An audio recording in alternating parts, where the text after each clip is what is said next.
Good afternoon, everyone. It's 1:30 p.m. In New York EST. It's 8:30 p.m. in Lithuania. I'm not, it's 12:30 a.m. in New Delhi, India. And these are coffee conversations with inspiring artists. So, today's guest is a very special guest for many reasons, but there's also quite of an anniversary because Rajita is my 20th guest on Coffee Conversations. So, it's been 20 times I went live during the weekends, and I invite people who I look up to, who I think are very inspiring to me, and I think that they are really inspiring to other people as well. People who I always look as an example for me, for my own artistic practices, and I admire these people, and I invite them to talk to me for 45 minutes, share a cup of coffee, chat about artistic endeavors, about artistic researches, about practice, struggles, uh, roadblocks we encounter, and how we overcome them. So that's why it's called Coffee Conversations with Inspiring Artists.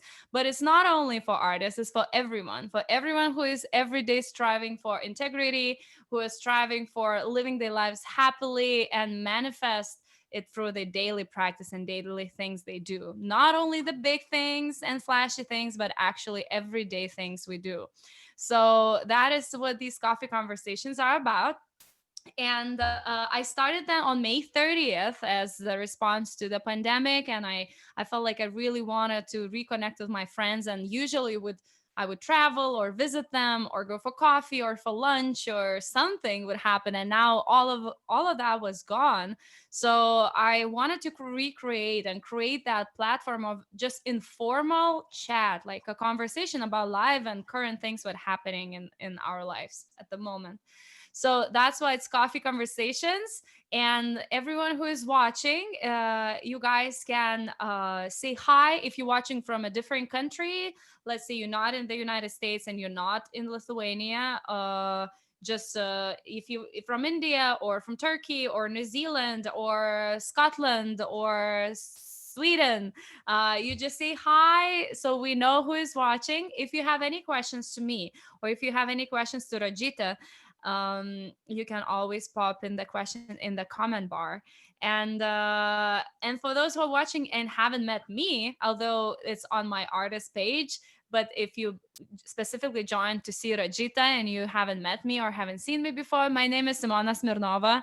I am a composer, jazz singer, a vocalist, a band leader, from originally from Lithuania, but living and working in the United States for the past 8 years and making my uh, very creative projects. So, without further ado, I want to introduce my amazing, special, very special person and guest and friend, Rajita Menon. Hi, Rajita. Hello, hey Simona. Hi, could you please just briefly introduce yourself to people who are watching? Just say your name and your current things you are doing. Yes, my name is Rajita Menon, and I am sort of a mixture of different art and science in a bag of bones. I'm currently researching the human microbiome, and I'm also trying to unite my artistic and scientific practice, mostly through movement, through spoken word, through writing, and trying to embody all of these different curiosities that I have in my daily practice. Very nice. And where are you currently at? I'm currently in Boston, Massachusetts. So tuning in live from my apartment in Boston. And I've been here for, I moved here for grad school about 8 years ago. So I've been here ever since. Very nice. That's where we met. So I want to take it to back to 2017. That's where our friendship started. I was at the moment directing and composing and performing this piece, which was inspired by Franz Kafka's short story, A Hunger Artist. And I was presenting my first album, and Rajita came to the album presentation. And um, we became friends really instantly, really fast. And also at the point I was looking for a dancer for the next performance, and Rajita told me that she's a dancer, so I invited her to come to the rehearsal and see would she like to be a part of the process, and she became a part. And as a result of that, we grew really closer with anything we did after that, and it grew into nice and deep friendship, I would say, which I'm very, very grateful to you, Rajita. And now I would like to share this historical video of the performance where Rajita danced at Boston Playwrights Theater in 2017. So I'm just gonna take a moment and open that video. Okay, it's here. Please show me thumbs up that you can see it. Can you see it, Rajita? I can see it. All Yes. right. So, guys, this is 2017, and Rajita is one of the dancers. And let's hear it. And let's see it. Because I live in this great place. I live in a mushroom.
It was not the hunger artist who was cheating. He was working honestly.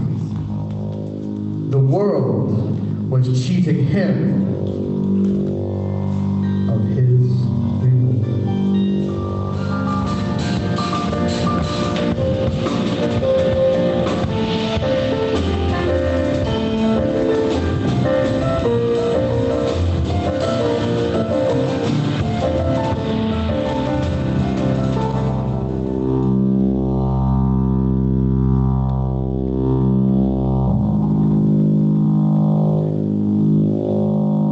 Tell us your name.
Hey! Wow. So that was the beginning of our friendship. Rajita is an amazing dancer, very creative, but there's so many qualities Rajita possesses as an artist. It's not only like an amazing dancer and improviser, but also you bring like a very deep take on the process, and that's something I really appreciated. Like you bring a nice dynamic to the room, to the practice room, or to the dance studio, and you come with your ideas and you like fully present. It's not, there are sometimes as a leader, when you lead a project, you try to say something what you researched for a long time and you're so passionate about, and someone is like half thinking like, oh, should I do laundry tonight? Like, but I never seen that in you. You were always giving your full attention and full presence. And that is the biggest gift and I don't know, quality any person can give it to you, the time and attention at the moment. So it was very amazing pleasure working with you, and that performance was really great. I love it. I'm looking at it, I'm like, oh, I miss it. Oh, really? And you're so right. I think that the depth that you're talking about, so the first time I saw your work, right, it was being staged, and The Hunger Artist is truly an incredible production. It's vaudeville, it's theater, it's poetry, it's this sort of deep, visceral, it calls out some sort of yearning in me that I witnessed this show, and I immediately was so excited to get to know you. And I felt as though I found a kindred spirit in how we, just from being or like watching the first performance, I really felt that the thoughtfulness and sort of the marriage of philosophy and performance that was in The Hunger Artist was very much how I think about creating and how I think about bringing together these pieces that I are always in my mind, are always stewing around. So, and that's something I enjoy a lot about collaborating with you, is just the sense of openness to diving deep into something and keep going until you get to the heart of it. And it really comes out in the work that we've made together, and all of your work, really. So it's one of my favorite things about you too. Oh, thank you, Rajita. I love what you said, marriage between philosophy and performance. That is great. I love it. It's definitely my kind of, route. Yeah. Because I do enjoy being a part in all kinds of performances for other people. But when it comes down to like my own thing, I feel like it has to be very deeply rooted with inner purpose and something I really believe. So I'm very grateful to you for being a part of this project, and also being my friend and joining me today. So guys who are watching, also there's an assignment for everyone. If you have a theme you would like Rajita to improvise over, like a word or phenomenon or I don't know, a symbol or something, pop in a question and Rajita will do it. That's a very special thing. Say that again. It could even be it could be a musical note, an object, a thought, an idea. Okay. Anything. So guys, whoever is watching, just you can assign Rajita. That's not everyday opportunity to have a dancer dancing on your suggested theme. So take an advantage of that. But now I would like to go back to Rajita, little Rajita in New Delhi. Is that where you were born and raised? Yeah. Yes. Could you describe yourself a little bit as a child and how you got into science? Was like a pull from the beginning? And at the same time, how did you maneuver between dance? I know you danced Indian classical dance as well. So could you tell a little bit about your childhood? Yeah. So I was a very shy child, and I found a lot of comfort in reading, and I was always, noses deep in books, and people used to call me book gobbler. And I was that child that goes to parties with 4 books, and you'll find her in a corner and other people are trying to talk to her. And it was just that I didn't know of a way to relate to the world, because I just felt that there were parts that people didn't understand, and children don't always have the language to articulate or to have ways that you can safely bring people in. And so my way of connecting to the world was through books and also through nature. So even though I grew up in Delhi, and it was sort of a concrete jungle. There are parks, but it is very urban. So I didn't have many opportunities to just be in nature. But when I did, I would always be like climbing trees or climbing things. and perched on top of cliffs and stuff with a book. And I was a shy hider. So I think that dance and science sort of came into my life. So science was one of my uncles gifted me a book about constellations when I was 8 years old. And I was completely fascinated by the idea of the smallness of the world that we inhabit and that is visible to us, and by the sheer wonder of everything that we don't know. And I always like staring at the night sky it's something that sort of brings you into a small, humble little little ball. And I found that was an entry point for me into being curious about the world, and thinking about how stuff works, how people behave, how societies create certain patterns of being.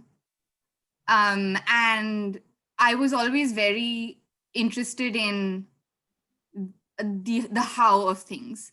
And I found that as I grew, the way that was best to express that was actually starting out through writing. So poetry was the first way that I started to express these curiosities about the world.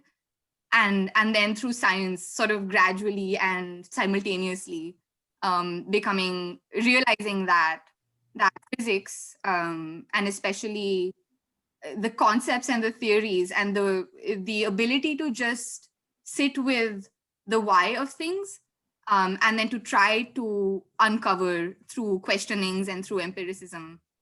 And then I found that there's a parallel to art and to poetry, and then eventually to dance, in answering those types of questions, right? So I just feel like there is a parallelism in the way there's a creativity in science and in art that I discovered through my childhood, and like early on through poetry, and then eventually through movement as well. And so yeah, so I wanted to dance more, but then I think one of the things that growing up in an Indian household, you have sort of a pressure to also do something that is science or engineering or math. And I was lucky that I actually loved science. So it would have been a hard choice for me to leave it entirely. But also there's also a little bit of pressure into like do science and don't do art full time. And actually, my sister is a full-time dancer and movement therapist and improviser, and she's an amazing human. And she's taken this wild adventure of doing art full time.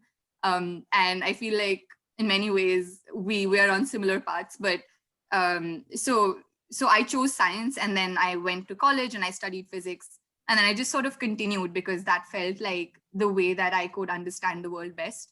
Yeah, and that's how, as a child, it was this through the stars, in short, is the answer. The stars. Yeah, that is so so exciting that I don't think I've ever met a person who would combine. I'm sure maybe you probably meet because you hang around scientists all the time.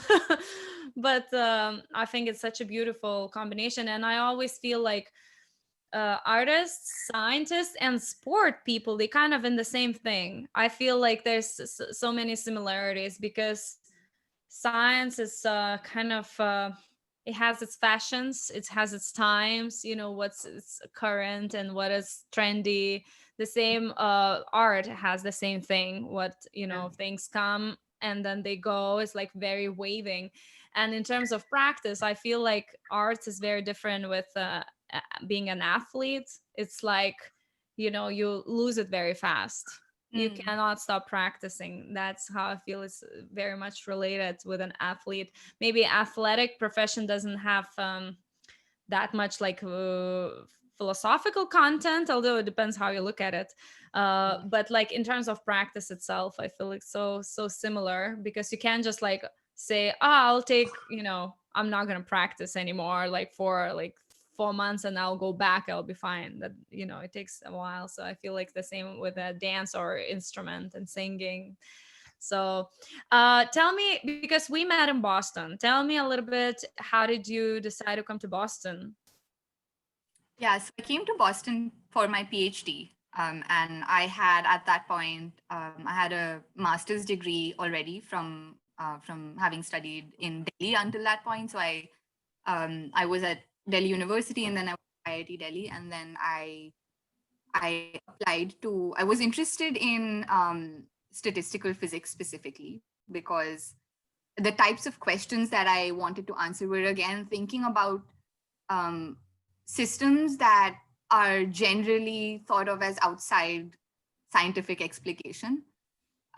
So an example would be like biology, which I eventually went into.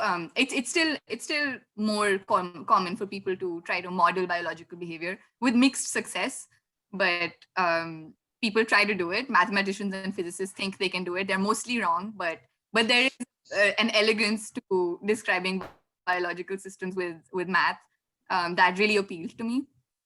And or similarly social systems or economic systems or things, or psychology, cognitive psychology, and how the brain works. So I thought that there were a lot of questions about that really interested me, and that I wanted to study quantitatively. And physics was the way that was my training, and I wanted to do something interdisciplinary with that. And so I applied to a bunch of schools where and I came specifically to Boston University also because there was a very strong department of people doing interdisciplinary science, and I thought that was what really excited me about doing science at that time. And yeah, of course, I mean, before you start your PhD, you have no idea of the 5 to 7 years of imposter syndrome that you're in for, where you're here with all of these smart people. Everyone is trying to make their contribution. Everyone is smart. Everyone is debilitatingly insecure. And I think the thing that really has saved me, I mean, everyone has a hard time in grad school, but I felt like the opportunity to keep creating and to meet so many inspiring artists after I moved to Boston, and so many people who were also interested in the conceptual nature of dance, and who also maybe came at it from the art side or from the dance side, but saw the essential similarities in topology or geometry that I always thought that dancers bring into a room. I feel like they're enacting algorithms all the time. And I feel like there is, again, an embodied practice of physics that is very apparent to me, because I feel there's a lot of connection between when you create through movement, and there's a lot of, again, a lot of mathematics in that. And so I've been lucky enough to meet with a whole bunch of people who were interested in that kind of way of thinking about movement. But then also just finding vibrance and play, and using voice and body and word to express an idea authentically. Like, I think all of those things I've been able to explore alongside my my PhD. And in many ways I've been able to bridge like my interest in putting a lot of disciplines in one bucket, mixing them up and seeing what comes out. Yeah, that's thanks for sharing that. Thanks for sharing that. Could you tell me, like, as you're talking, like you go to Boston and there's all these people and they, all trying to make a contribution and difference. I feel like a professional environment and dynamic is a big importance as we choose that profession, as we go, move along through undergrad or masters and stuff like that. Could you tell me how you feel differently in scientists' surroundings and parties or classroom, and how do you feel? What is it? How is it different? And is it different when you go to dance, like the dance complex and the dance class, and people are talking about stuff? Like, how's the dynamic? Because I don't know. I'm really curious. I've never been, in both. I've been in dance classes, but I haven't been on the other side. So, could you tell me what's the dynamic? What's the difference? It's a great question. Um,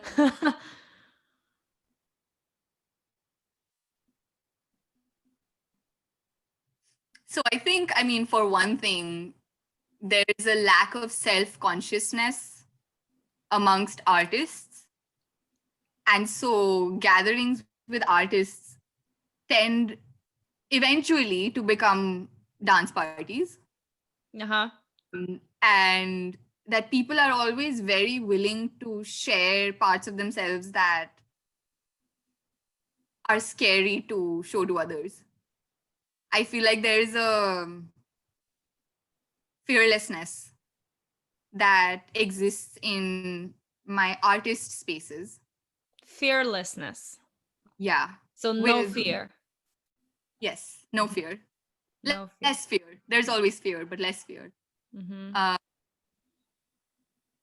And I think, yeah, I just, and that's, again, there's different kinds of people of like scientists are not a monolith, artists are not a monolith, of course, but I think in general in the gatherings that I had with my PhD friends, we would always, there's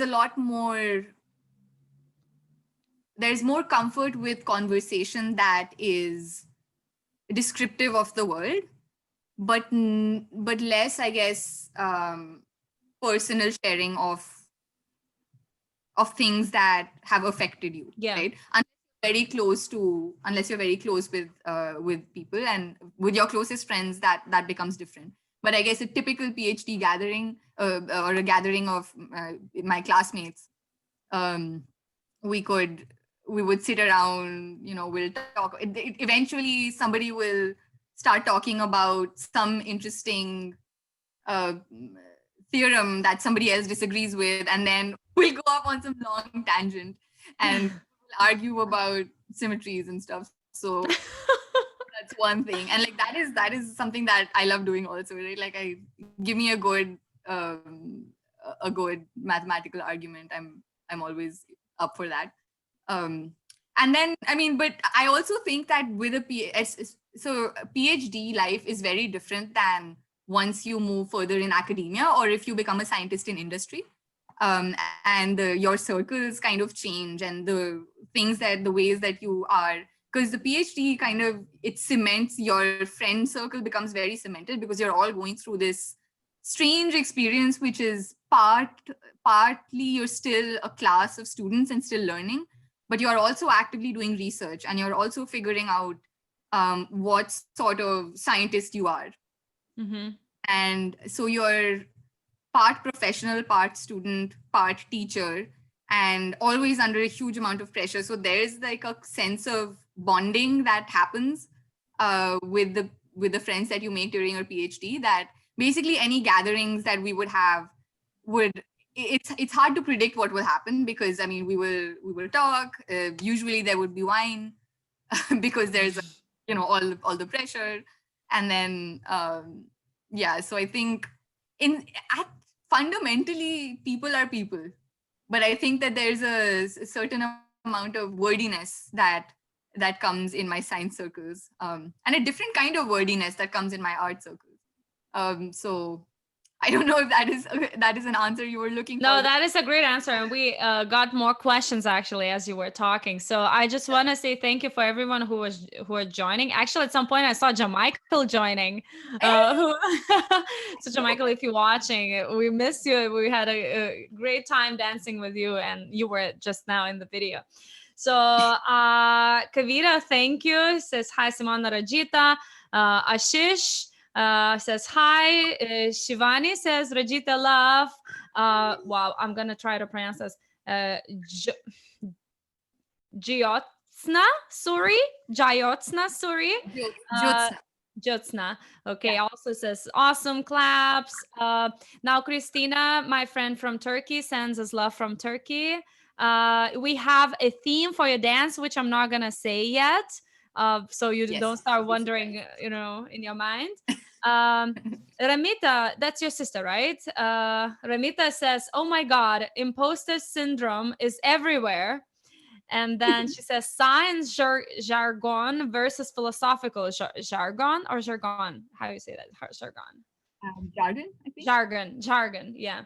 So could you? Oh yeah, that's a good question, Ramita. So science jargon versus philosophical jargon. Do you have anything to share about that?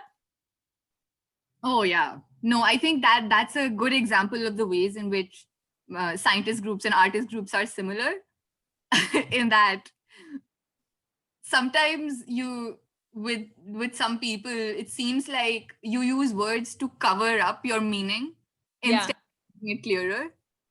And that's something that I feel a lot of people I know, whether they're scientists or artists, have in common, where language is not a cloak that you should use to confuse people. That's right. It does end up happening oftentimes, and I don't know why. I think it's just, again, one of those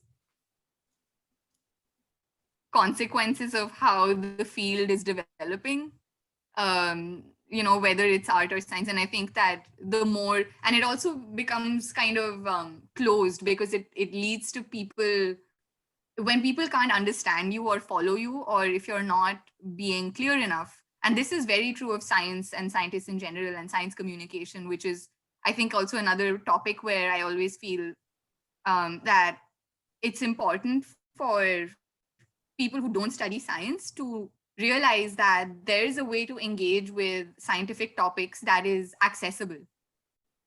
And it's also on scientists to make sure that the way that they communicate about the work they're doing is able to be understood and will not be rejected, or people will not get distanced from it just by, physics, like that must be so hard. Well, yes, but so is art hard, or so is any other practice that takes time and effort and involvement hard. And so I think that both for, and in art circles, it tends to often become, again, very long words, very big ideas. You go around in circles a lot. I don't know. I think that the sparsity of how well you're able to tell a story, I appreciate that. And I think it's really important. And it changes the way whatever you're contributing is taken into the world. And yeah, so science jargon versus philosophical jargon, it's a rich topic. It is. Yeah, next coffee conversation, Ramita. So actually now I want to take this as an opportunity and share another project Rajita and I did 2 years ago. This was right before I moved out from Boston. We did a workshop at the dance complex, which we called Physics and Dance. So what we did, we were just talking. We invited scientists or studying scientists, practicing scientists, and artists or dancers. And we were talking about how we can merge these two fields and how we can transcribe certain equations into a movement or interpretation of space. So I'll share a little bit of that highlight video where I'm there in the background playing the piano and organizing things, and Rajita is the star, and we have guests who will see some dancers and some scientists. So okay, we just saw that. Here we are. Can you see it, Rajita? Yes. Okay. This similar kind of idea of taking some microscopic chaos and predicting macroscopic order can also be applied to lots of different disciplines. You can apply it to biology, to sociology, to predict human behavior and how homogeneous behavior emerges out of some very chaotic microscopic process. Slowly one atom settles down, but not quite, and then the other one does. And slowly more atoms starts binding and moving less, and eventually we nucleate into a crystal structure. So yeah, that's why our movement is subtly decreasing as we go along. Our movements.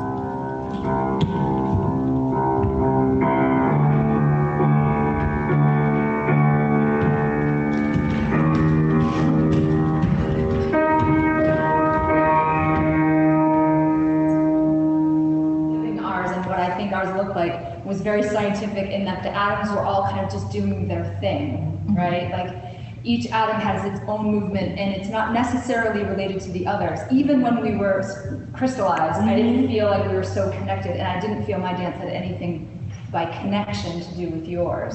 Whereas when I watched your experience of it, it seemed like you were communicating with one another more, and your dance was fed by the other dance. Those distances as you go from the macro state, and then make it very random as you're at different parts of the room, and then as you're coming in, try to see if you can match your motion to each other. So then, okay, I like that. Lower and lower and lower. Yeah. And then the problem is When you play, flocks of birds have a remarkable kind of order in the way that they fly, right? So migrating geese and starlings specifically are a particular kind of bird that are known for making these really complex, beautiful patterns when the flock is taking wing, and you can almost see the information traveling through the flock.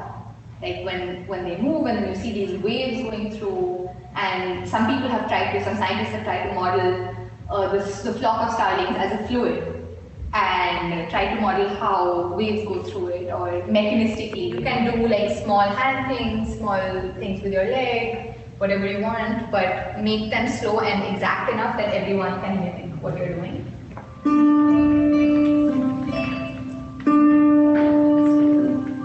Pay attention to who the new leader is when you turn.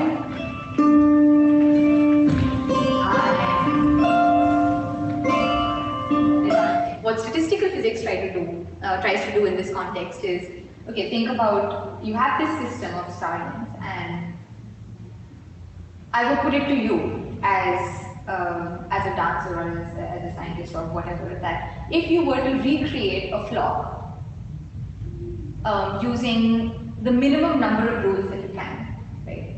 How would you do it? Say you have like a group of 500 birds or people, and you need them to move in perfect scope. And that's the model that we use to generate all of the correlations that then gives you like this really beautiful collective motion of the flock of birds.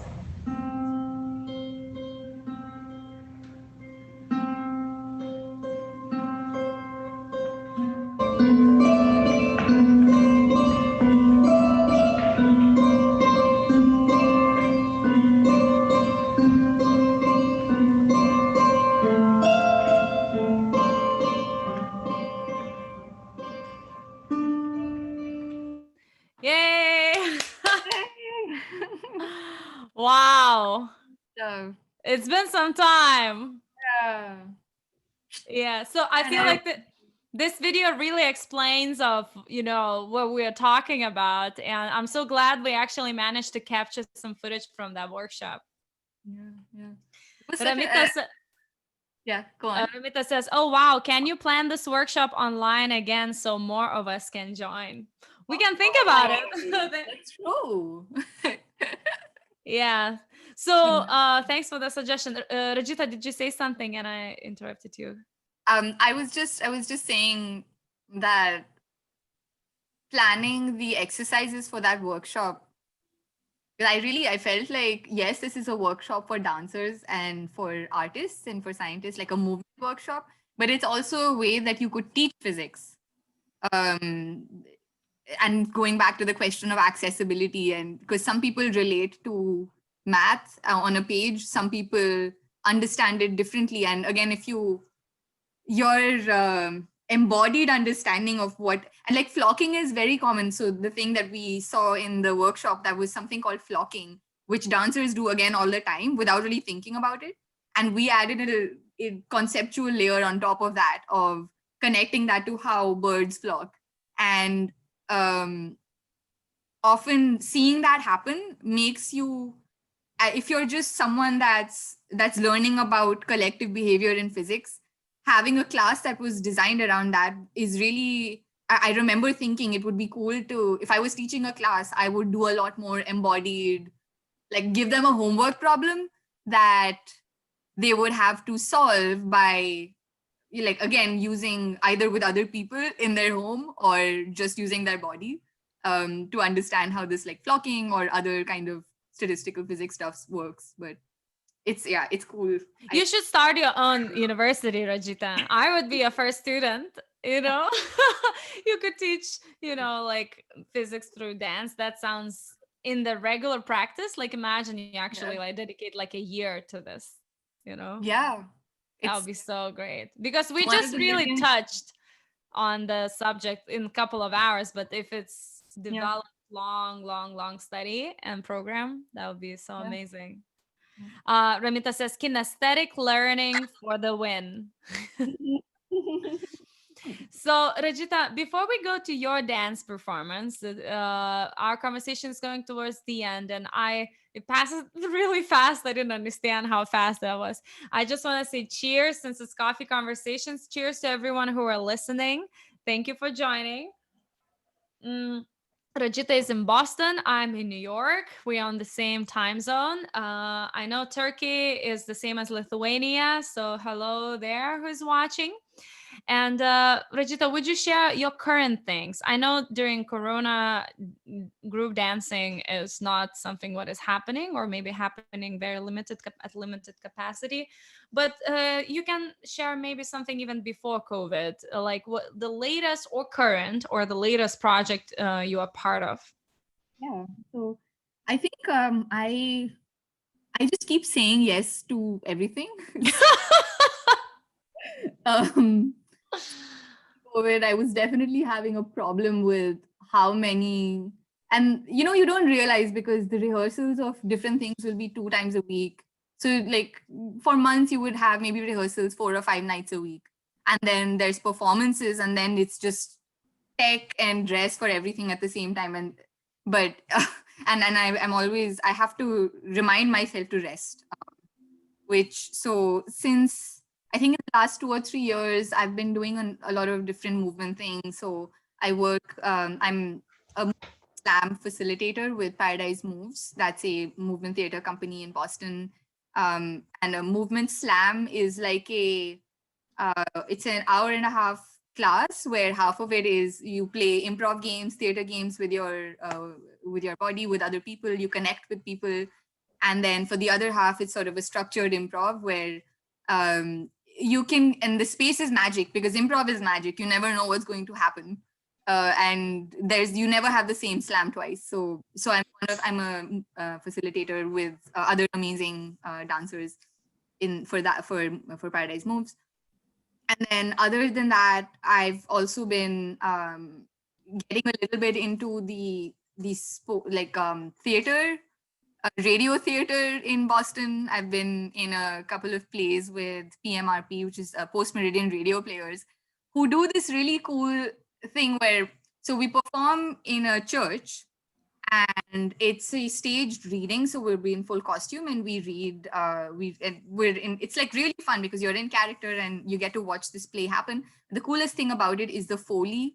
So Foley, the sound artists who are on the stage on the side and are making, so you could really sit there, close your eyes and hear the play unfolding around you, hearing the sounds wash over you. For like, you would have a stabby melon, or you would have them walking on the board to make the sound of footsteps.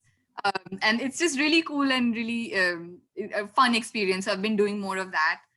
And then I've also been working with a really amazing group of women, Josie Bray, who is an artist, dancer, and somatic practitioner in Boston, who we had the chance to create something that is really very, it's not theater, it's not dance, it's some poetry, it's some art. And we kind of came together to understand how women heal from trauma.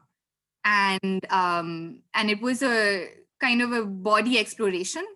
And it was people, it was, interracial, intergenerational, trying to understand, again, like, what is it like to be in the world? For me, for instance, as a brown woman or as an immigrant, as a scientist, as a dancer, holding all these different identities. And how can I understand, articulate, and process some of the things that have happened to me that are perhaps that are traumatic, in however we would define that. So we made this really amazing and was performed at the POW Arts Center as a presentation, as a sharing, as a work in practice, because it's really devised theater. And a group of 6 or 7 of us, and it was last November, and we had full plans to continue working on it and to share it. And it was really incredible because we would also make visual art during the rehearsal process for that. And then in the end, our program ended up being a compilation of different artwork and poems and things that we had written. Also a list of references of how somatics can help heal trauma. So actually the science of embodied practice and how it's connected with psychotherapy, and how like movement techniques are helping people to try to sort of process through their daily traumas. And so that was last November. That was, I think, the last live performance that I was Mhm. And then since COVID, I think I was talking to you about this a little bit, where I feel like I'm holding a lot of pain in my body, a lot of grief in my body about how things are going with the people who are most vulnerable are sort of under the heel of the pandemic, and we're going through a historic moment here right now, for instance, in India, with people's movements, with the farmer protests against corporatization, with the anti-racism movement in the US. And I just think that finding a way to be connected with those things I've been using movement art, spoken word, and trying to connect to those as much as I can, even though I'm home, and it's like you can kind of do as much as you can. Also remembering to rest. So, it's a lot. Yeah. And yeah, and the last thing is I'm doing these things on Instagram called re-enchantments, where I take something familiar and something that I see every day, and I find a new way to relate to it, or a new kind of magic associated with it, like my mask, the mask that has become such a huge part of all our lives. And I just think there's such a symbolism and everything is a metaphor, but there is such a symbolism around the mask and what it has come to mean in this past year. And I've been improvising around that. I've been trying to, again, like work out these ideas that are sometimes confused in my mind on how I'm relating to the world as it is at the moment, and using the re-enchantments as a way to take the familiar around the house and then connect it with me, with my process, and also with how the world is affecting everything that's going on. So that's what's been up. It's a lot. I remember you talking about the Women Project. It sounds really, really powerful. Thank you so much for sharing all of these things you're doing. And I try to follow up with you, like follow your Instagram and see what you're doing. I love your dance videos. So now I just want to read again the things. Improvisation is magic. We miss you, Rajita, as the year is coming to an end. Sad that you can't be home this year. Cheers when we had coffee. Cheers. Whenever it's possible, Simona, you come to India and perform here as well. I would love to. I was always fascinated with India and Tibet and Nepal. I definitely want to go to that side of the world. Maybe next time I'll go to Australia and New Zealand, I'll attach India as well. I would love to go to Rajita. That's on to-do list. And incredible. Kavita says, incredible. You make us proud by doing beautiful things day in and day out. That's beautiful. Take care, darling. Absolutely, you inspire us every day. Always inspiring. Sending loads of love. So it's a lot of comments. Thank you guys for sharing. And now the dun dun dun dun dun dun, the moment of the theme. So we got a comment. The improvisation theme for you is called Through the Stars, since you talked about the stars at the beginning. So guys, give a round of applause to Rajita. She's gonna put some music. I'm gonna pin her, and she's going to improvise on spot based or around suggested theme Through the Stars. And while Rajita is getting ready, I just want to say thank you guys for watching these coffee conversations. My name is Simona Smirnova. I'm here in New York, originally from Lithuania. I created coffee conversations with inspiring artists to stay connected, to nurture artistic practices, to share the positive message around the world, and still stay connected in informal, simple way, such as sharing a cup of coffee. Like you would go for coffee with your friend in the morning and croissant. Now we can do it croissant. We can do it online. So that's my theme for today and for these events. And now we're ready to see Rajita's improvisation. So just a sound check.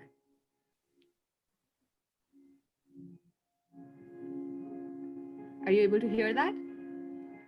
Okay. Through the stars. Okay.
Hey! Woo! Thank you so much, Rajita. It was so beautiful. As I was watching, I had this like coming upon me like, I missed you so much. I missed you so much. Thank you so much for your such daring creativity and like free heart and open heart and so much empathy for the world, and you know, just going into the zone, into the water. It's very, very much inspiring. I think a lot of people could try to do a little bit of that instead of like, you know, thinking and tidying everything up, just opening and trusting the process, you know, going into the process, into the field. Thanks, Rajita. It was so beautiful. Thank you so much. Thank you, Simona. I had a wonderful time talking to you, and I miss you as much as you miss me. Thank goodness. We really need to. I'm so excited about the many dances we haven't yet made, and I know that we will get together and we'll have some weird tangential conversations, and something beautiful will come out of it. So I'm just Definitely. And we not once the pandemic is over and traveling, it's easier. We'll definitely maneuver between New York and Boston. That is not hard. And thank you so much for sharing your time. Thank you everyone for who are watching and sending comments. This video will go on YouTube shortly, probably tonight, and you can share it with your family and friends and your community later through YouTube link. Thank you so much. That's been Coffee Conversations with Inspiring Artists, Rajita Menon and Simona Smirnova. Have a good rest of the weekend. Bye.